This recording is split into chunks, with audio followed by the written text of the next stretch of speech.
Yo, so what's going on with Amazon automation and the pandemic? We're gonna talk about it. I know. Well, I know too. And we're gonna discuss it. So if you've been thinking about getting involved in Amazon automation, think again. So what's up, guys? This is 𝗏𝗏𝗥𝗘𝗦, and you have reached the Roughneck's Ecom channel. If you want to learn how to make money online or offline, then you need to be right here.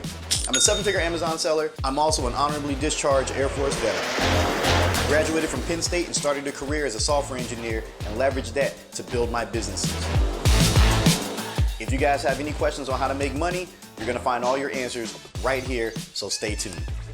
So, what has been going on with Amazon automation and the pandemic? Now, you guys have probably heard conflicting stories. You might have heard some people talking about Amazon has been trash because of the whole pandemic. You might have heard about people making a whole lot of money because of the pandemic. Well, the truth is somewhere in between, okay? So, it's been better than it ever has been, but only for certain people and only if you're doing certain things. And it's been worse for certain people who were originally doing things that they weren't supposed to be doing anyway, and Amazon clamped down on it. So let's talk about what I mean.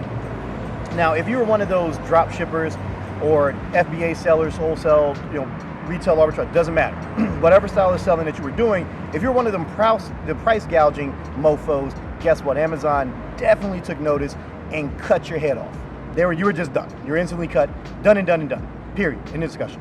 So it was terrible for those guys, people who didn't know how to innovate and people who were kind of stuck on stupid when it came to selling on Amazon. Who were like, oh, we're just gonna try to make as much profit as we can per item. With the pandemic happening, whole COVID, whatever, Amazon was like, F that, we're not gonna let this happen anymore, you guys are cut. And so a lot of people lost their stores and it was very difficult to come back from because of all the things that were happening. And it went to shit for them. Now for the people like myself and some of my clients, well, all my clients I should say, everything went according to plan, okay? People were not going to work, they were staying home, so they were placing more orders, not necessarily because they needed things, but more or less because they were bored. Think about what you do when you're bored and you don't really have much to do. You kind of sit around, you might do some shopping, you might play some video games, you might, do a combination of the two. So that's what people were doing. They were just shopping for the sake of shopping, and it worked out very, very well, right? So think of it being Q4 without it actually being Q4. And Q4 is notorious for being like the big season for Amazon sellers. Well, because of the pandemic, all of it has been like Q4. It's been absolutely amazing. The margins have never been higher, at least, for my style of drop shipping. And I haven't had to sell near as much in order to make the same amount of money. You see a lot of these screenshots, these guys talking about doing 150K, 200K, 300K, whatever. And a lot of those stores are only doing $3,000, $4,000 in profit. Why do you have to sell that much only to make, a couple $1,000s? I'm over here with clients spinning up their stores, after the seasoning period, they're doing 20, 30K, making $2-3 grand. You don't have to sell $300,000 during this pandemic in order to make money, guys. So, in a nutshell, it's been fantastic. It's been absolutely amazing, and I cannot stress enough how this is not ending anytime soon. So you guys definitely should probably jump into selling on Amazon, whether it's through automation or not, it doesn't matter. But you guys should definitely be doing something on your own. We're going to talk about why. Let's go. So what do I mean by Amazon, just letting us run wild and everything was just amazing? All right, well, for starters, Amazon kind of cooked the metrics, so to speak. So for people who had problems with their metrics to begin with, especially drop shippers, Amazon kind of swept those under the rug and was like, hey, look, we're not going to pay attention to metrics, so you're not going to get, not necessarily you're not going to get suspended, but we're going to kind of delay the suspension. Just make sure you get your act together by the time that this comes about. So like your order defect rate, your valid tracking rate, all of these things Amazon just kind of, swept under the rug and let people run with. And on top of that, for people who were selling in the necessities categories like myself and my clients, guess what? Amazon just gave a ton of traffic to, tons of traffic. We were able to get the buy box easier, we were able to get it quicker, and we were able to hold it a little bit longer than we normally would be able to during like normal times, all right? And because of that, sales ballooned, profit margins were higher, and the sellers who were doing terrible practices were kind of, swept away because Amazon was focused on the people who could provide a good service. So with Amazon being able to provide a good service, they were more inclined to work with people who would, give them a better look, so to speak, okay? Sellers like myself and my clients and, other services, that were, willing to go the extra mile to make sure that the customer experience didn't falter. Now, it was a pain as far as like shipments and suppliers and all of this stuff. Man, you see that lightning, people? That's crazy. I might get struck out here shooting this content. But it was kind of a pain because suppliers were backed up. Amazon was obviously backed up with FBA orders. We're gonna keep going, we're gonna keep rolling. So Amazon was backed up, with their FBA orders because, it was just such an influx of getting out, items that were necessary during this time, basic household supplies, things that people needed because guess what, people were out at the grocery stores acting a fool. I know y'all was seeing the lines with, with people snagging up toilet paper and stuff in the beginning, and then nobody had any to wipe their behinds and all this stuff, which begs the question, nobody was buying all that toilet paper before the pandemic. All of a sudden people want to buy a ton, so that means nobody was wiping their asses? That's what I wanted. That's what I was wondering. Maybe, I don't know, man. Drop a comment below and let me know. And make sure you click the like button too. But, so with that being said, Amazon was backed up, and then they had to hire more FBA help, and it kind of slowed down my process for wholesale FBA for some of my clients. And, it really just, it wasn't a good time for everyone. But overall, the selling experience was fantastic.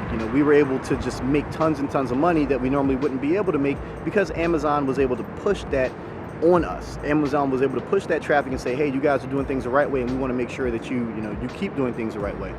Now, what does that necessarily mean for you if you're trying to get involved in the automation game, moving forward?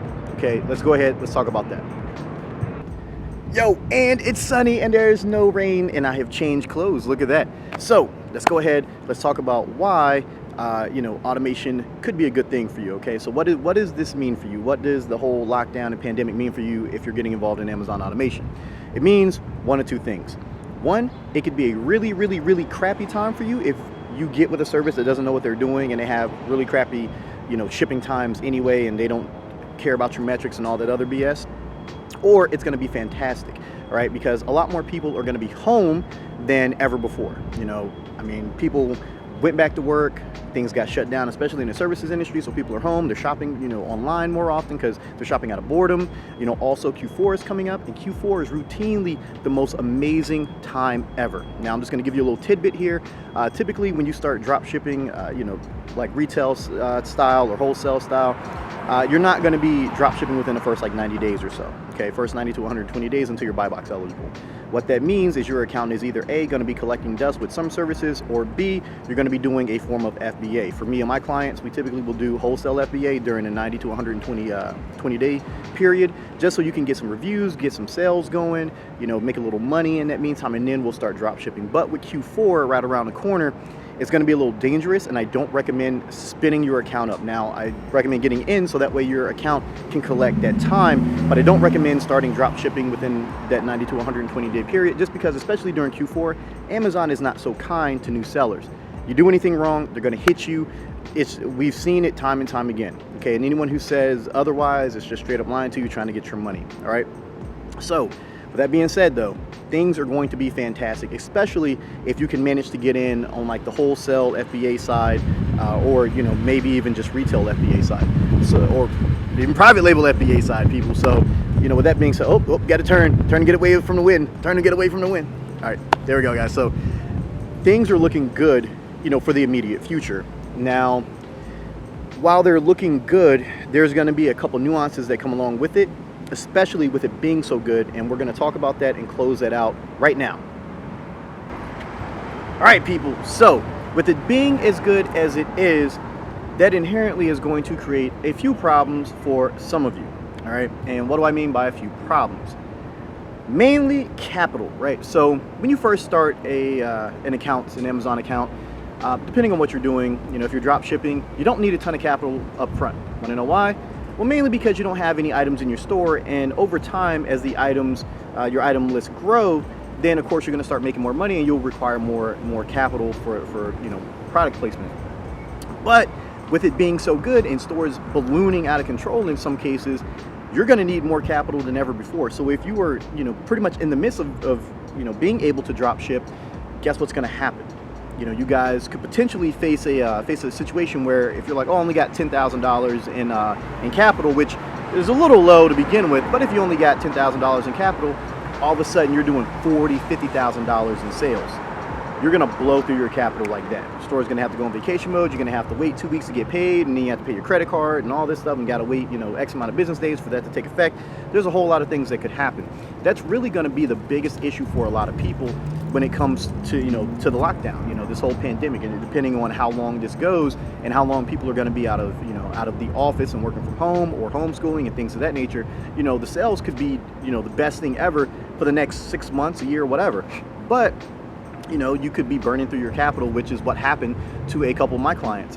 You know, case in point, you know, Big Ed, man, yo, what's going on, dog? Edgar, he, you know, he had $40,000, and $40,000 was gone in essentially what, 9-10 days. So imagine that, $40,000 just gone in 9-10 days. Now, granted, you know, you made all that back and then some, but the fact of the matter is, no one was expecting that. No one was expecting this account to do as well as it did. And boom, this is what happened. So now, you know, he was out of capital for a little while, and it's like, oh crap, you know, now we got to put the store on vacation mode. And Amazon doesn't like when you put your store on vacation mode. Typically, they will not, you know, give you the buy boxes readily if you're going to be on vacation mode, you know, a lot. And it was a really tough time trying to juggle that, because, you know, he's not necessarily a fan of credit cards, which is, I recommend having credit cards just for the points and things of that nature. But if you're a cash only type of person, hey, it works. But if you're a cash only type of person, when you're out of cash, you don't have credit cards, you know, that kind of slows the store down, slows the growth. So imagine you got $40,000, $50,000 for product placement, and then it's gone, just out of nowhere, right? So you guys have to be careful moving forward. I'm not saying it's going to happen to you. I'm just saying it could happen, and it's something that you need to be mindful over, all right? So with that being said, man, you know, be safe, be smart. I'm gonna catch you guys in the next one. Oh, make sure you check out the links below, man. Check out the links in the description. Hit me up on social media. Make sure you give this video a like, thumbs up, you know, the whole 9, all right? So peace out. I'll catch you guys in the next one.